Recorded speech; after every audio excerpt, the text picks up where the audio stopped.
Hello and good morning dear students. Once again welcome to the section of letter writing. I am Mrs. Reena Bared, your English teacher. Now today we are going to deal with another topic in the letter writing, that is the rules of writing formal letters. Yes, in the previous video you have seen what is a letter, what are the types of letters. Now today we are going to see what are the rules to write a formal letter. As you all know children, the formal letters are written to the business organizations, heads of institutions, to the editors of newspapers, journals, periodicals, magazines, etc. Even an application to your principal or the class teacher also falls under the category of a formal letter. Now before writing a formal letter, you should be well aware of the rules of writing the formal letter. Let us now see what are the said rules. First of all, you have to be very careful that every letter, maybe the formal or informal, both the letters have to be written close to the margin. The older format was somewhat different. Like in the older format, you might have seen, or even if you go to some older books and concern, you will find that the format of letter writing is quite different. But in the modern English, this format has totally changed. In the older English, in the old English grammar format, the format was here address of the receiver, sender, then address of the receiver here, date here, body here. Body also started means leaving some space near the margin, and then thank you here and the complimentary close here. But this format has totally changed in the modern times. Now you have to be careful about the format, otherwise you may lose your marks in the examination. First of all, let us see that this is the page of your notebook. Yes, this is the boundary of your page. Now there may be a margin in your notebook or may not be. If there is no margin, you have to be very careful that you have to draw a margin. A scale you have to draw. Here after that, whatever you write here, whichever line you are writing in your letter, you have to be very careful. Remember that every word has to be written touching to the margin. Do not leave even a half a centimeter or a centimeter gap even. Okay, so this is the first rule you have to be careful with. See, this margin, whatever you write, everything have to be written very close or near to the margin. Second, writer's or sender's address. If you are writing a letter to somebody, you are the sender. You are sending the letter, you are the writer. First of all, in a formal letter, you have to write your own address. Clear? Your own address. And whichever line you write, it has to be touching to your margin. After that, full address you have to write. For example, like here, H14, okay, Indira Colony, and all these letters, beginning letters have to be in the capital letters. Colony, again C capital, then whatever it is, Ujjain, U capital, in the bracket you may write the state, okay. After this full address you have to mention here without writing your name. Name is not supposed to be written in the address. Next, the third point is receiver's address. In a formal letter, after writing the sender's address, you have to write the address of the receiver also. Here, whoever is going to receive, like you are writing to the municipality. So, you will write here to, no comma, no full stop, T capital, to the head or manager, whatever, then municipal corporation, M capital, C capital, full name, then Ujjain, in the bracket, state, in the capital abbreviated form. Okay. So this way you have to write the receiver's address. This is sender's address, receiver's address also you have to mention. After that comes the date.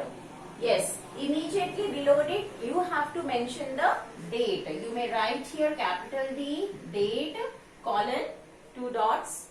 After that you have to write the full date. Full date means the name of the month should not be in an abbreviated form. It should be in the full spelling. What is the date today? 30th May. So how you write the date? 30 th on the line, small th. After that May, M capital, full spelling of May. For example, the month is January, so we are used to write JAN. For February, FEB. No, these abbreviations are not allowed in letters. So here full, and after that 2020. No comma, no full stop anywhere. After this date, the next is salutation. Salutation means we address the person whom we are writing, like respected, my dear. This is called a salutation. So after the date, you may leave one line and then put your salutation. In the formal letters, when we write to the heads of the institutions, an application to your principal or class teacher, to the government bodies, organizations, what do you write here? You may even, in the modern English, you may even use the word dear. Otherwise, you may write respected. Okay? Here respected or dear.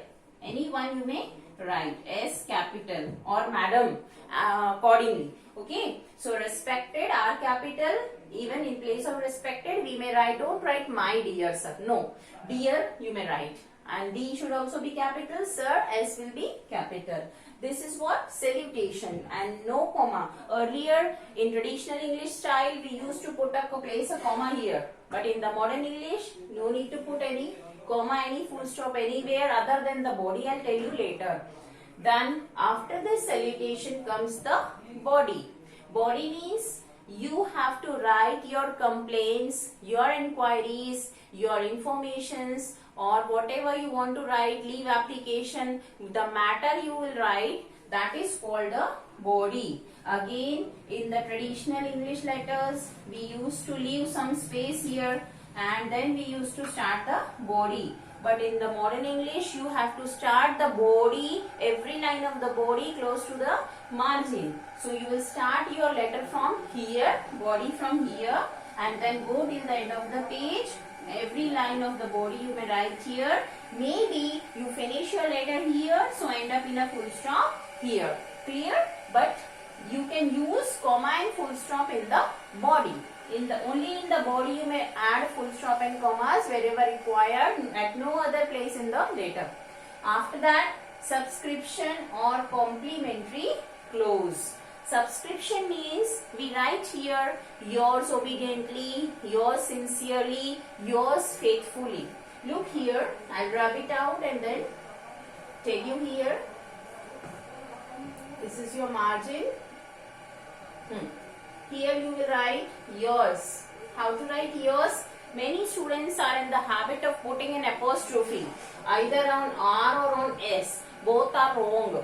You will, as I have already told you, there is no comma, no full stop anywhere in other than the body in the whole letter. Similarly, there is no apostrophe anywhere. So you will write completely the spelling yours with Y capital, and then faithfully in the formal letters, faithfully or sincerely, or as in case of applications you may write obediently. Students have to write obediently. Look at the spellings carefully, and this second word will be with the small letters. Clear? Y was the first word in the line, so first letter, sorry, Y was the first letter in the line, so Y stand capital, other all second letters will be small. Now this is subscription, or it is also called as complimentary clause. We are closing the letter now. After that, signature. You may put your signature here, or we may even write our name. After your sincerely, faithfully, whatever you want to write, after that you may write your name starting with the capital letter, surname also starting with the capital letters. Or even if you don't want to put your name, you may just sign. But children, it is a good thing that you should mention your name in the bracket if you sign here. Suppose you have signed here, you may write your name in the bracket, so that the reader may understand who has written the letter. This is what? Signature or name. After that, I have already told you the ninth rule before, that other than the body, you need not place any comma or full stop anywhere in the whole letter. In this portion, neither in the address, nor in the subscription, nor in the date, nor in the complimentary clause and signature name, nowhere. Only in the body you are allowed to place your commas and full stops. After this, rules of formal letters have been over now. After this, we are going to study the parts of a letter. How many parts a letter is divided into.